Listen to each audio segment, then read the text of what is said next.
Coming up on today's episode of Airborne Affordable Flyers, Popular Rotorcraft Association needs a new runway. Aircraft Spruce takes over Wag-Aero. EAA stresses importance of Young Eagles guidelines. And I'm your host, Holland Lee. Welcome to Airborne Affordable Flyers, our programming designed to help you get and stay in aviation as affordably as possible. Overseen by the editorial staff of the award-winning Sport Plane Resource Guide, we know well the challenges faced by today's sport flyers, and we're here to help you enjoy flying to the utmost. Let's get into today's stories. Popular Rotorcraft Association needs a new runway.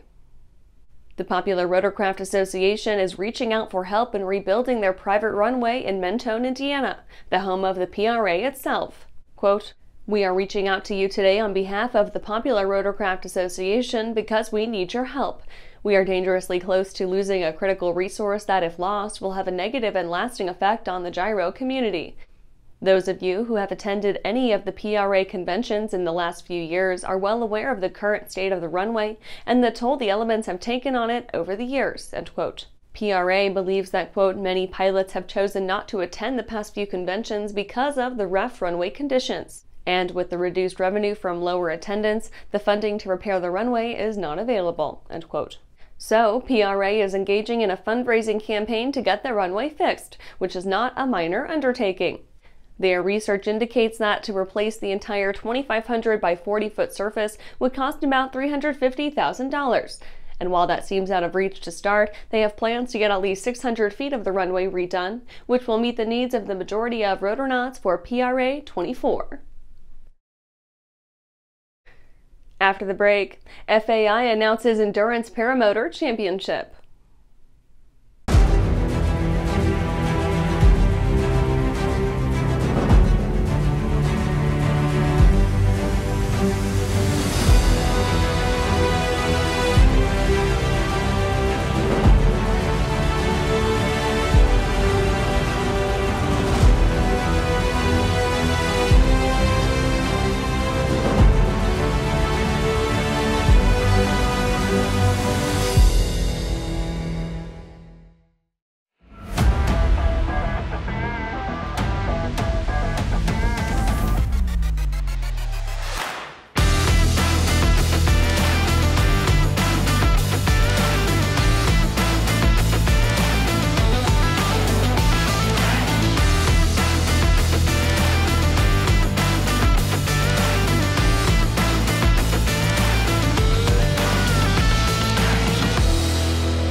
Welcome back. Now let's take a trip around the patch for some shorter stories. FAI announces Endurance Paramotor Championship. The FAI has announced the first event in a brand new series of championship races geared towards paramotor pilots who want to stay aloft and take the long way home, with the first big event coming next August. The FAI World Endurance Paramotor Championships have their roots in Estonian pilot Papa Kohler's concept in 2010, where he envisioned a competition focused on extended airtime and strategic power management over strict speed. For sale, electric ultralight never flown. The University of Wisconsin-Madison listed a surprising bit of public surplus in the form of an Aero-Marine Electrolite, a converted Zigolo ultralight that runs on battery power. The listing has so far been well into the realm of affordability. The aircraft is an Aviad Zigolo Ultralite, a high-wing single-seat tail dragger that meets Part 103 requirements. Where it differs from the usual Zigolo, however, comes courtesy of Aero-Marine, who replaced its combustion engine with a Geiger Engineering electric drivetrain.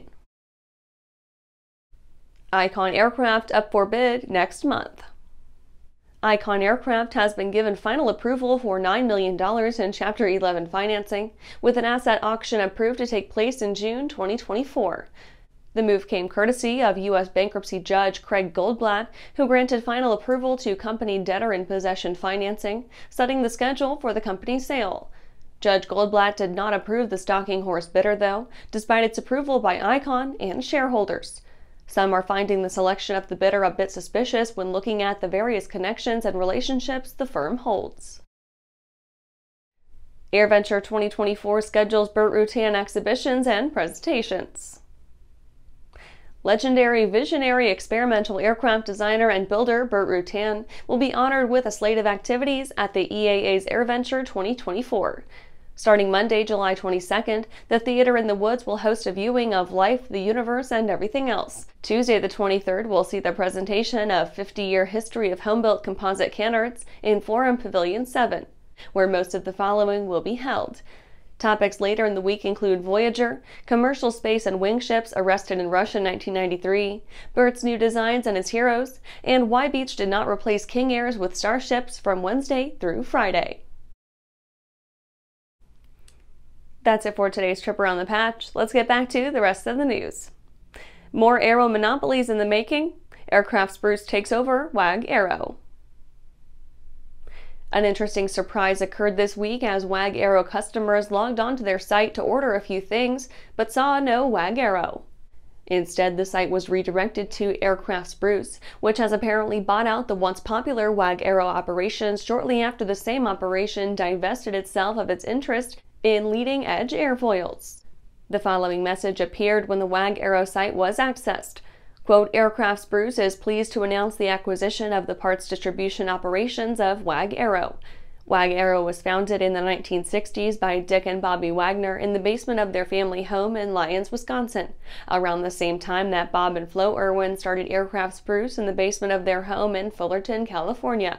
Both companies published their first parts catalogs in 1965, and in 1971, Wag-Aero moved to their permanent facility on North Road in Lyons.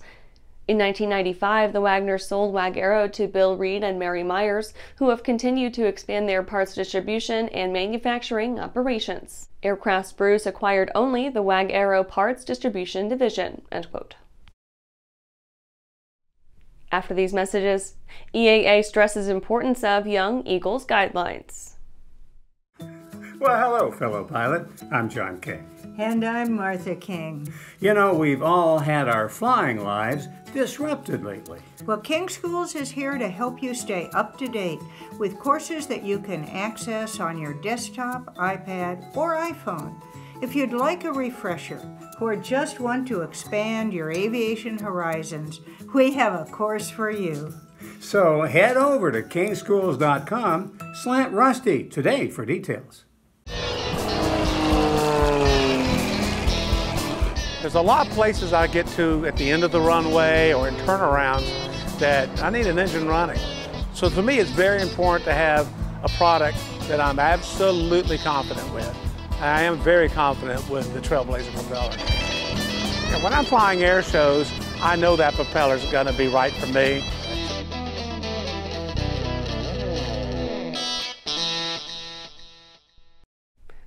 Welcome back. EAA stresses importance of Young Eagles guidelines. The Young Eagles program has been one of the EAA's best tools in their repertoire when it comes to fostering a continued culture of aviation, but it doesn't come for cheap. The EAA has only been able to keep it running with the blessing of its insurers, which brings about all the usual restrictions underwriters require. While flying Young Eagles, pilots must complete their flights in daytime VFR conditions, retain full control over the aircraft throughout the flight, and refrain from any aerobatics, a rule that extends to even unusual attitudes and formation flights. Riding alongside those, pilots must shut down the aircraft for boarding and deplaning, ensure the constant use of seat restraints, and prevent anyone swapping positions mid-flight. As long as current EAA members keep up with their youth protection training and background checks, then they can stay in the program. The EAA has also become stricter in allowing flights without entirely proper documentation, since several recent issues came about due to missing signatures and incorrect waivers. Quote, this is not because the Young Eagles office takes pleasure in following up and cracking down on volunteers, but it's because the team is committed to ensuring the long-term viability of the program as well as continued protection for the volunteers. End quote. And that's our show for today. You can catch episodes of Airborne on YouTube, Roku, or Fire TV. Just search for Aero-News or Airborne, and don't forget to follow us on social media. Thanks for watching!